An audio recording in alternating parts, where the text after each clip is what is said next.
Jesus é o autor e consumador da nossa fé, e é através dessa fé nele, somente nele, que é uma graça que vem de Deus sem depender de mérito humano, é que nós podemos ser salvos.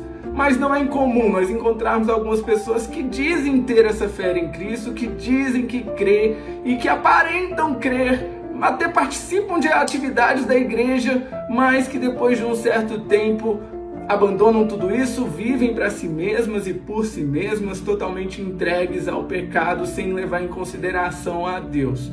Diante dessa situação, muitas vezes se olha e se faz a pergunta: será que essa pessoa perdeu a salvação? Será que é possível alguém perder a salvação? Vamos refletir um pouquinho na palavra do Senhor.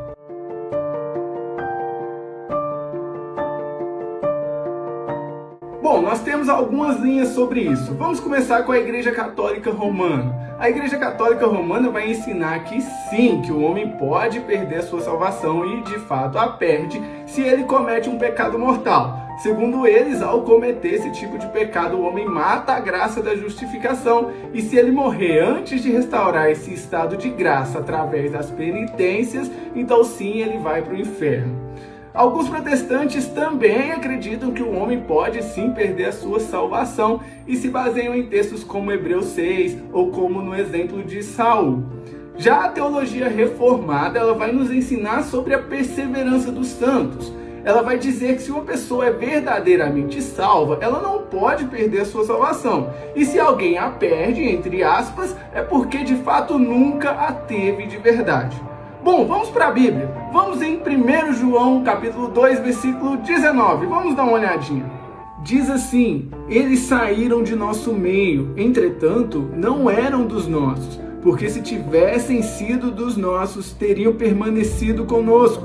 Todavia, eles se foram para que ficasse manifesto que nenhum deles é dos nossos. Quando nós falamos sobre perseverança dos santos, nós podemos olhar para o exemplo do apóstolo Paulo na cidade de Filipos. Quando Paulo chegou à cidade de Filipos, aquela cidade estava totalmente perdida. Havia ali judaísmo, havia culto ao imperador, havia outras religiões. Eles estavam totalmente perdidos, cegos e ignorantes a respeito do verdadeiro evangelho de Cristo. Mas Paulo chegou e pregou o verdadeiro evangelho de Cristo. E através da pregação dele, Deus abriu os olhos daquelas pessoas. Então eles se arrependeram, eles creram em Cristo e foram justificados, foram redimidos dos seus pecados e receberam o Espírito Santo de Deus. A partir daí eles se organizaram como igreja, e o apóstolo Paulo vai nos dizer que isso era só o começo, que Deus haveria de terminar o que havia começado ali. Vamos ver o que diz lá em Filipenses 1, versículo 6. Diz assim: estou plenamente certo de que aquele que começou boa obra em vós há de completá-la até ao dia de Cristo Jesus. É importante notarmos aqui que a perseverança dos santos, ela não vai se fundamentar na nossa capacidade de perseverar, mas sim na promessa de Deus de nos fazer perseverar. Então, com base nisso, o cristão vai sim perseverar, mas isso é graça de Deus e não passa por mérito humano. Nós podemos ver Paulo falando sobre isso também à igreja de Roma, lá em Romanos 8, versículo 38 e 39. Diz assim: porque eu estou bem certo de que nem a morte, nem a vida, nem os anjos, nem os principados, nem as coisas do presente, nem do porvir, nem os poderes, nem a altura, nem a profundidade, nem qualquer outra criatura poderá separar-nos do amor de Deus que está em Cristo Jesus, nosso Senhor. Mas nada disso quer dizer que nós não vamos cair, que nós não vamos pecar. Só que se a pessoa realmente é salva, se ela tem a fé salvadora em Cristo, se ela tem o Espírito Santo habitando nela, então ela vai ter consciência do seu pecado, ela vai se arrepender e ela vai se voltar a Cristo. Porque isso não é na força dela, mas é porque ela está firmada em Cristo. Nós vamos ver Cristo fazendo uma oração sobre isso lá no cenáculo, em João 17:12. Diz assim: quando eu estava com eles, guardava-os no teu nome, que me deste, e protegi-os, e nenhum deles se perdeu, exceto o filho da perdição, para que se cumprisse a Escritura. Aqui Judas era o filho da perdição desde o começo. Ele andou com Jesus, ele aparentava crer em Jesus, mas ele era um filho da perdição desde o começo.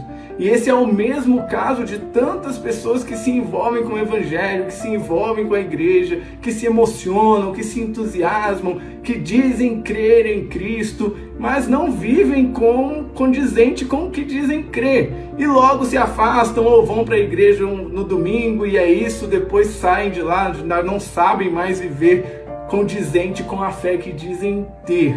Quando a raiz não é profunda, quando a fé não é a fé salvadora, então essa pessoa não vai resistir ao tempo, porque ela está nas forças dela mesma. Ela não vai resistir às lutas, ela não vai resistir a frustrações, ela não vai resistir ao tempo. Nós podemos ver esse exemplo perfeitamente na parábola do semeador, lá em Lucas 8. Diz assim: eis que o semeador saiu a semear. E ao semear, uma parte caiu à beira do caminho, foi pisada, e as aves do céu a comeram. Outra caiu sobre a pedra, e tendo crescido, secou por falta de umidade. Outra caiu no meio dos espinhos, e estes, ao crescerem com ela, a sufocaram. Outra, afinal, caiu em boa terra, cresceu e produziu a 100 por 1. Dizendo isto, clamou: quem tem ouvidos para ouvir, ouça. Mais à frente ele vai explicar no versículo 11. Este é o sentido da parábola. A semente é a palavra de Deus. A que caiu à beira do caminho são os que a ouviram. Vem a seguir o diabo e arrebata-lhes do coração a palavra, para não suceder que crendo sejam salvos. A que caiu sobre a pedra são os que, ouvindo a palavra, a recebem com alegria. Estes não têm raiz, creem apenas por algum tempo e na hora da provação se desviam. A que caiu entre espinhos são os que ouviram e no decorrer dos dias foram sufocados com os cuidados, riquezas e deleites da vida. Os seus frutos não chegam a amadurecer. A que caiu na boa terra são os que, tendo ouvido de bom e reto coração, retêm a palavra. Estes frutificam com perseverança. E nós podemos passar por diversos textos aqui que vão mostrar que o verdadeiro cristão, o verdadeiro crente em Cristo Jesus não pode ser arrebatado das mãos de Deus. É Ele quem elege, é Ele quem chama, é Ele quem guia, quem preserva, quem redime e quem justifica. Vamos ver mais um? Vamos ver lá João 10, versículo 27 ao 30. Diz assim: as minhas ovelhas ouvem a minha voz, eu as conheço e elas me seguem. Eu lhes dou a vida eterna, jamais perecerão, e ninguém as arrebatará da minha mão. Aquilo que meu Pai me deu é maior do que tudo, e da mão do Pai ninguém pode arrebatar. Eu e o Pai somos um. Agora você deve se perguntar: será que você é um desses que apenas diz que crê, somente por aparência?